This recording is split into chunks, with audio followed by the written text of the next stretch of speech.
반짝반짝 빛나는 책모닝 1801일차를 시작하겠습니다. 1801일입니다. 아, 공지문 또 못 올렸네요. 아, 정신머리가 왜 없습니다. 올려주실래요? 우리 황년영님? 내가 이 100일, 200일, 300일, 400일, 500일, 점점점점점점 1800일. 1800일 하루도 안 빠지고 참석하신 분이 없군요. 1800이래요. 아, 유일한 사람이 있었는데, 아, 네. 유일한 분이 딱 한 분 계셨었는데, 빠졌네요. 우리 민규님. 네. 네. 일단 나가겠습니다. 네. 기브 앤 테이크 책 되게 좋죠. 예.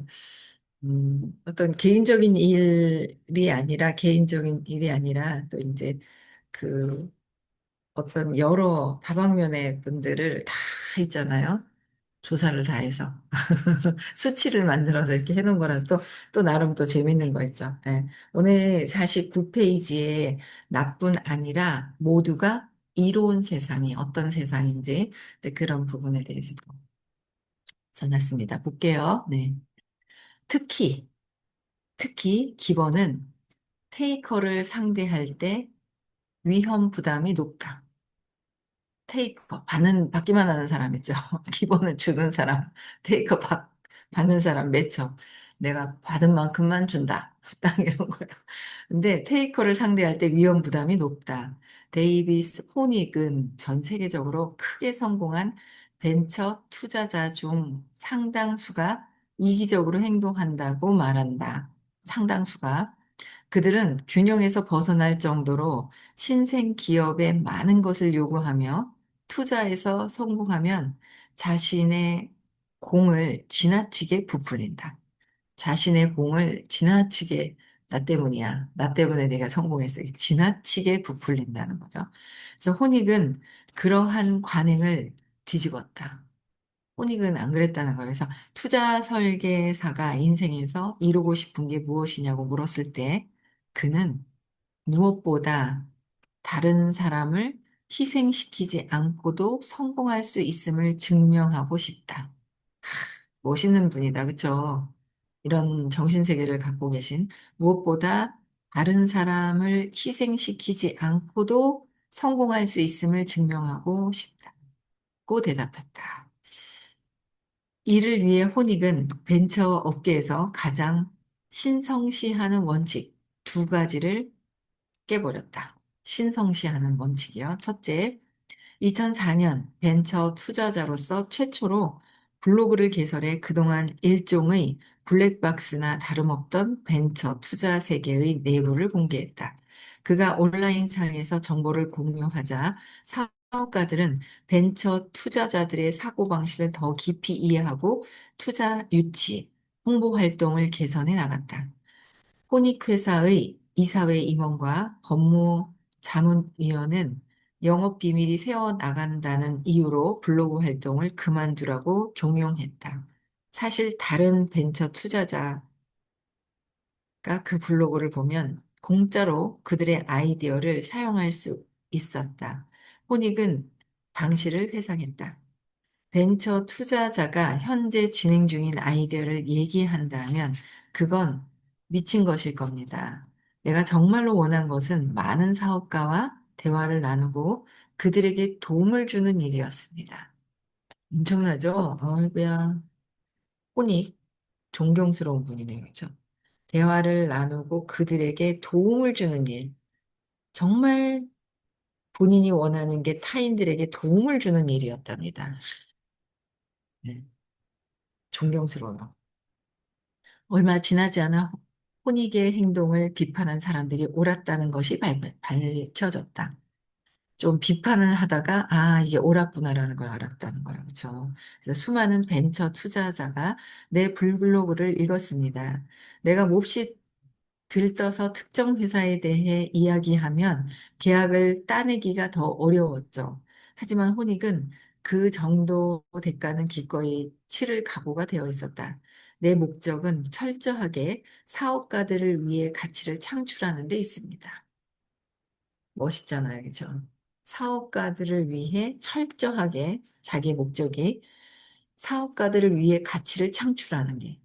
호닉은 여덟 번째 그 블로그를 계속 운영하고 있었다. 두 번째, 2007년 자신의 연내 콘퍼런스를 열었다. 로비라는 이름을 불리는 이 콘퍼런스의 목적은 사업가들이 모여 뉴 미디어에 관한 아이디어를 나누도록 하는 데 있다. 기존의 틀을 깨트리는 이 두 번째 행보는 호닉이 한 컨퍼런스에서 따분한 연설을 들으며 깊이 실망했던 경험에서 비롯되었다. 어느 순간부터 내가 연설에 관심이 없다는 걸 깨달았습니다. 그저 로비에서 사람들을 만나 현재 추진 중인 일에 대한 이야기를 나누며 시간을 보냈죠. 컨퍼런스의 진짜 가치는 그러한 대화와 새로 맺은 인간관계에 있었습니다.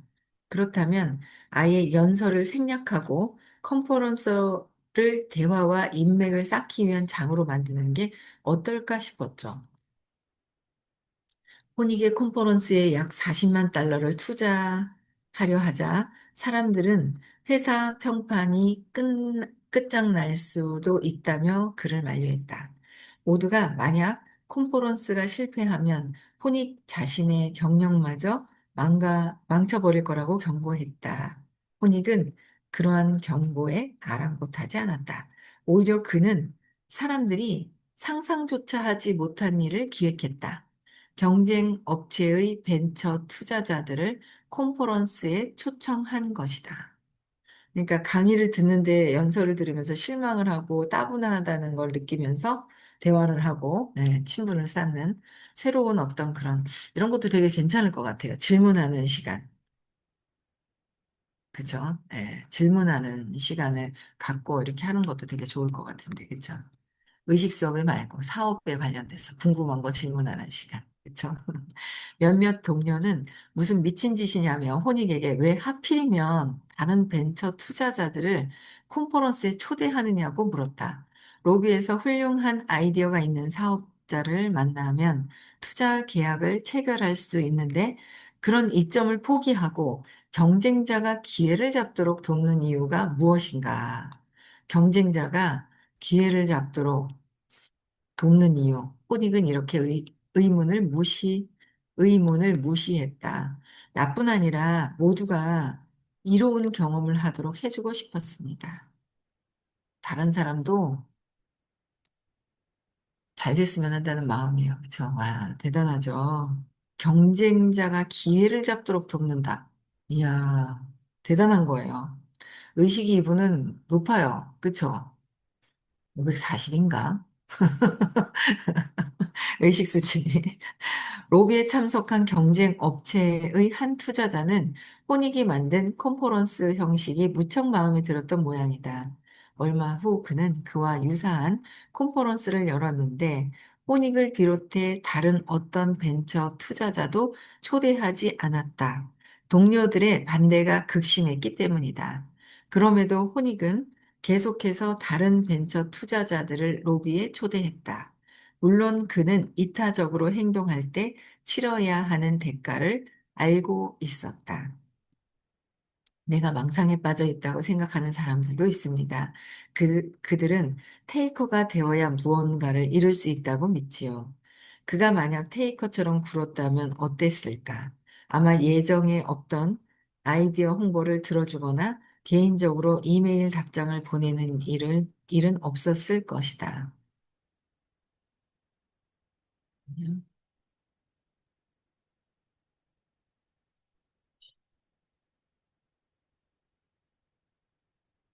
갑자기 추워서요.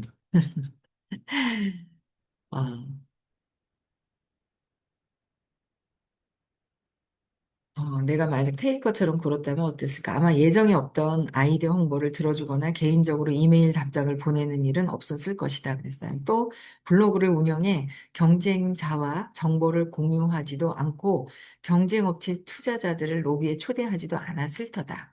즉, 자기 시간을 아끼고 정보나 인맥을 더욱 조심스럽게 보호했을 게 분명하다. 만약 그가 매처에 가까웠다면 어땠을까? 로비에는 참석하고도 호닉을 자신의 컨퍼런스에 초대하지 않은 벤처 투자자에게 보상을 요구했을지도 모른다. 호닉은 자신이 남에게 얻을 수 있는 것보다 그들에게 필요한 것이 더 주의를 그들이 필요한 것에 더 주의를 기울였고, 오랫동안 그러한 가치관을 지켜온 그는 벤처 투자자로서 엄청난 성공을 거뒀고, 도량이 넓은 사람으로 널리 존경받고 있다. 컨퍼런스 로비는 윈윈의 결과를 낳습니다. 남에게 관계를 형성하고 거래를 성사시킬 환경을 만들어주고 그 대가로 내가 살고 싶은 세상에서 살 수 있으니까요. 엄청나죠? 윈윈을 한다. 너도 살고 나도 살자. 윈윈하는 그런 마인드. 엄청 당장에 손해보는 듯 하지만 우주에서는 다시 그 더 큰 것들이 돌아오는 거죠. 예, 우주의 원리인 거예요. 그거를 그대로 실천을 하는 거죠. 혼익의 사례는 이타적인 행동 양식이 직업적으로 꼭 위험하기만 한 것은 아니며 보상이 돌아오기도 한다는 사실을 보여줬다. 위험한 것만 아니다. 보상이 돌아온다. 우주의 원리에서 보상이 돌아오게 돼 있어. 이런 마음을 쓰는 사람들은 이런 마음까지 쓴다. 아, 복을 받죠. 그죠? 근데 내 거 손해 갈까 봐. 내 거 어떻게 될까 봐. 내 거 주면은 뺏기고 저 사람은 잘 되고 내가 잘 안 될까 봐 하는 그 마음이 있는 거예요. 그러니까 그만큼 결핍이 있다는 거죠. 결핍이 있어요. 누구나 다 있는데 그게 이제 심한 정도가 어느 정도냐에 따라서 이게 다른데 어쨌든 네. 그렇게 그 보상이 온다는 걸 생각지도 않고 해요, 이런 분들은. 그쵸? 근데 나중에 그냥 받는 거죠. 네. 또 볼게요. 주는 사람이 성공한다. 주는 사람이 성공한다. 예. 이 책은 이타적인 행동 양식을 강력하게 혹은 위험하게 하는 것이 무엇인지 밝히는 데 초점을 두고 있다. 전반부에서는 기버가 왜 어떻게 정상에 오르는지 살펴봄으로써 기버의 성공 원리를 밝히고 있다. 여기에서는 성공한 기버의 대인관계 접근 방식이 얼마나 독특한가를 인맥 쌓기, 협력, 평가 및 영향력이라는 네 개의 범주로 나눠 설명한다. 인맥 쌓기 과정에서 우리는 기버가 새로운 관계를 맺고 오랜 관계를 돈독히 하는 신선한 접근 방식을 배울 수 있다. 협력 방식에는 동료와 함께 생산성을 높이고 존경을 받는 방법이 담겨 있다. 남을 평가하는 방법을 살펴보면 우리는 타인의 재능을 판단하고 육성해 최고의 결과를 내게 하는 놀라운 기술을 알 수 있다. 영향력에는 발표, 영, 영향력에는 발표, 영업, 설득, 협상 등의 과정에서 자신의 아이디어나 관심을 남에게 설득력 있게 전하는 새로운 전략이 들어있다. 이 네 개의 범주는 성공한 기보가 어떻게 다른지 일깨워주고 테이커와 매처가 무엇을 비워야 하는지 알려준다. 미국 최고의 인맥을 자랑하는 사람은 어떻게 그 자리에 올랐을까? 어느 천재 작가는 왜 TV 역사상 가장 인기가 있던 프로그램 뒤에서 몇 년간이나 이름이 알려지지 않은 채 고생했을까? 역사상 최악의 신인 선수들을 선발한 책임을 져야 했던 프로농구팀 운영자는 어떻게 상황을 역전시켰을까? 말을 더듬는 변호사는 어떻게 확신에 찬 어조로 말하는 변호사를 상대로 재판에서 이겼을까? 우리는 이 모든 의문을 살펴보고 또 페이스북 프로필만으로 테이커를 가려내는 방법도 배울 것이다. 프로필에서 테이커를 가려내는 방법도. 이 책의 후반부에서는 초점을 이타적인 행동 양식으로 인해 치르는 대가로 옮겨 그것이 어떻게 대처해야 하는가를 다룬다. 저는 이거 읽을 때마다 역행자 자청님이 어떻게 성공했는지 있잖아요. 그게 여기서 있잖아요. 아, 저렇게 했구나. 그대로 그냥 느껴지는 거 있죠. 이거 보면은. 네. 게요. 기보가 지쳐 쓰러지지 않도록 자신을 지키는 방법과 늘 당하기만 하는 만만한 사람이 되지 않는 방법도 검토한다. 교사가 학생들에게 더 많은 것을 주면서도 지치지 않는 법. 이타적인 행동 양식으로 억만장자가 된 사람의 비결. 더 행복하고 오래 살고자 하는 사람들에게 이상적인 봉사 시간도 알려준다. 왜 어떤 기본은 일찌감치 이사회 임원이 되는지 또 다른 기본은 늦게 승진하는 걸까? 왜 누가 기버이고 누가 테이커인지 구별하기 어려운 걸까? 기버는 항상 테이블에서 어떻게 처신할까? 우리는 이러한 의문에 대한 답을 찾고 다른 사람을 테이커에서 기버로 변모시킴으로써 성공 사다리의 밑바닥이 아닌 꼭대기로 올라가는 방법을 배운다. 또 놀라운 방법으로 나눔을 유도하는 90분짜리 활동도 배운다. 흥미로운 이야기는 계속 이어진다. 사람들은 왜 벼룩시장에서 돈을 받고 팔 수 있는 물건을 공짜로 나눠주는 걸까? 실력이 점점 좋아지는 방사선 전문 A와 점점 나빠지는 전문 A가 있는 이유는 무엇일까? 슈퍼맨을 생각하면 자발적으로 행동하기 어려워지는 이유는 무엇일까? 왜 이름이 데니스인 사람이 치과 의사가 될 확률이 높을까?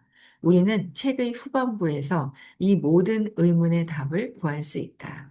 이 책을 다 읽을 때쯤이면 성공에 대한 당신의 기본적인 가정을 제고할 게 분명하다. 만일 당신이 자기 희생인 기버라면 성공 사다리의 밑바닥에서 꼭대기까지 오르게 해주는 어떤 깨달음을 얻을 확률이 높다. 자기 희생적인 기보예요. 자기 희생적인. 당신이 이타적인 행동 양식의 가치를 인정하되 직장에서 매초로 행동할 경우 성공에 방해를 받지 않으면서 내면의 가치를 드러내고 배품에서 의미를 찾을 기회가 엄청나게 많다는 사실에 기분 좋게 놀랄 수도 있다. 당신은 먼저 성공한 다음 나중에 환원하려 하는 대신 먼저 베푸는 것이 훗날의 성공을 약속하는 길이라고 생각할 가능성이 크다. 만약 당신이 현재 테이커에 가깝다면 남을 이롭게 함으로써 성공에 이르는, 즉, 새롭게 떠오르는 기술을 습득해 기버에 가까운 쪽으로 변하고 싶을 것이다. 그러나 오로지 성공을 위해서만 그렇게 하려 하면 뜻대로 되지 않을지도 모른다. 되게 재밌을 것 같죠? 이제 2장. 공작과 판다. 공작과 판다. 충분히 베풀면서도 생산성을 유지하는 사람들의 비결. 베풀면서도 생산성을 유지하는 비결이 무엇인지 2장에서 있습니다. 네, 볼게요. 사람은 누구나 창조적인 박애주의의 빗속을 걸을지 아니면 파괴적인 이기주의의 어둠 속을 걸을지 선택해야 된다. 우리는 어디를 선택해야 될까요? 창조적인 박애주의. 박애주의냐, 그래서 빗속을 걸을 것이냐, 파괴적인 이기주의를 선택해서 어둠 속을 걸을지 선택해야 된다. 마틴 루서 킹 주니어. 시민운동가이자 노벨 평화상 수상자 마틴 루서 킹 주니어 말씀이십니다. 우리는 빗속을 걸어야죠. 어둠 속을 걷는 게 아니라 자꾸 빗속으로 나와야 돼요. 네, 또 한번 볼게요. 이 한 단락이 좀 기네요. 8분 만에 읽을 수 있을까요? 읽어볼게요. 너무 시간이 많이 있어서. 자비로운 사람으로 포장된 희대의 사기꾼. 자비로운 사람으로. 빨리 읽을게요. 예, 집 안에 화장실도 없는 미주리주의 가난한 농장에서 태어나고 자란 그의 출발은 보잘것없었다. 젊은 시절 그는 농장에서 장시간 일하고 새벽에는 신문을 배달하면서도 미주리 대학을 우등생으로 졸업했고 경제학 석사와 박사학위를 받았다. 공공에 봉사하고자 했던 그는 해군에 입대해 미국 정부에서 중요한 역할을 한 덕분에 평화시 최고 훈장인 네이버 메달과 국방 종군 기장을 받았다.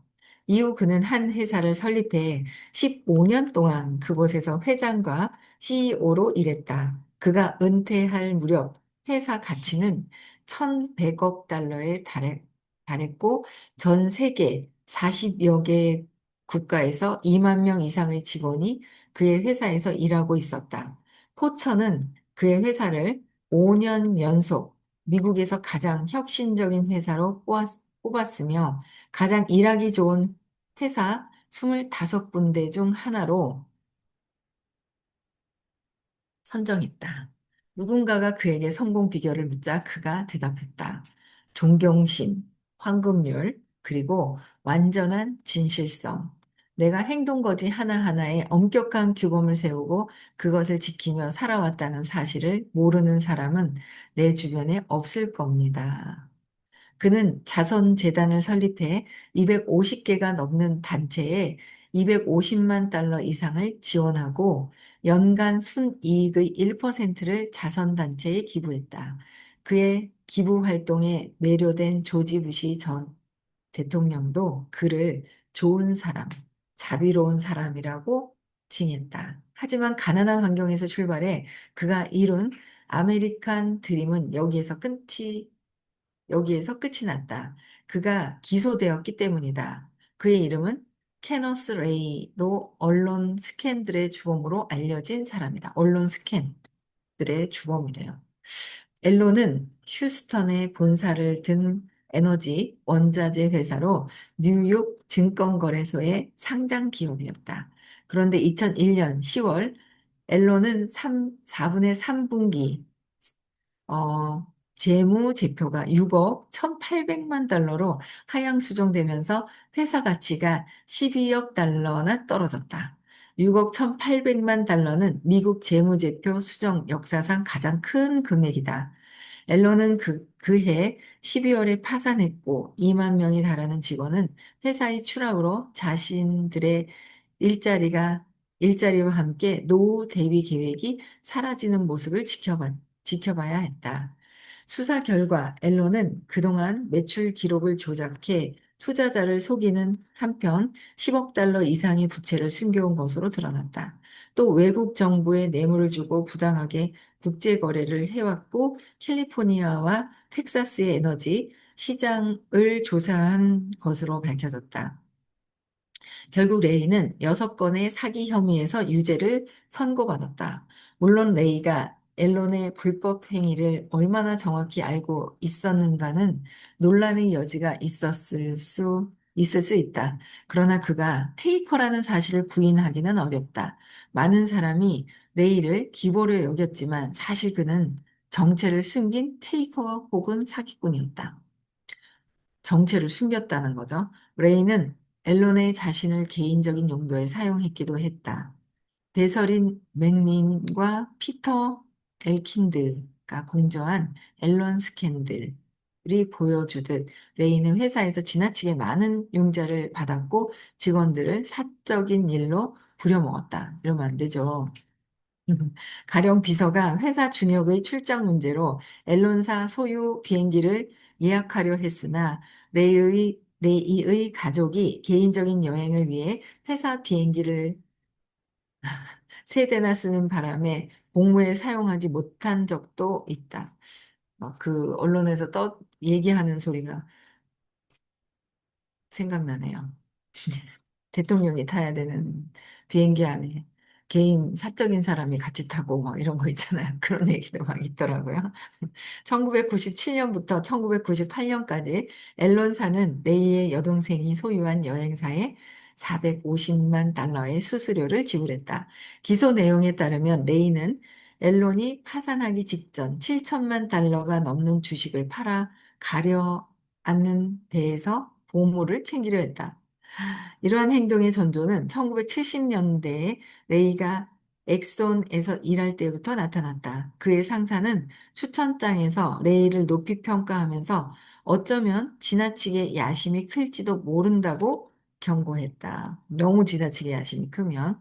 이제 사람들은 레이가 1987년에 이미 앨런 정유의 유령 회사를 세워 380만 달러를 횡령하고 앨런이 큰 소실을 입지 않도록 하는 계획을 승인한 뒤 사실 은폐에도 가담했다고 철석같이 믿는다. 손실을 발견했을 때 앨런 정유는 8,500만 달러의 손실액을 보고 해야 했지만 레이는 자신이 그 일을 전혀 몰랐고 아무 책임도 없다고 주장했다. 맥린과 엘킨드의 말에 따르면 레이가 내가 그 사실을 알고 있었다고 말할 수 있는 사람이 이, 있다면 일어나 보십시오라고 말했을 때 급하게 읽으려니까 말이 안 나오네요. 말했을 때 한 사람이 자리에서 일어서려는 것을 두 명의 동료가 억지로 막았다고 한다. 테이커가 어떻게 그토록 큰 성공을 거둘 수 있었을까? 그에겐 인맥이 있었는데 그 인맥이라는 것이 정말이지 대단한 인맥이었다. 전통적인 방법으로 회사를 성공시킨 케네스 레이는 회사 자산을 마음대로 이용해 막대한 이익을 챙겼다. 더불어 영향력 있는 사람들과 인맥을 쌓아 자신에게 이로운 방향으로 이용했다. 레이는 이미 대학 시절에 경제학 교수 핑크니 워커라는 거인의 어깨에 오르려 애쓰기 시작했다.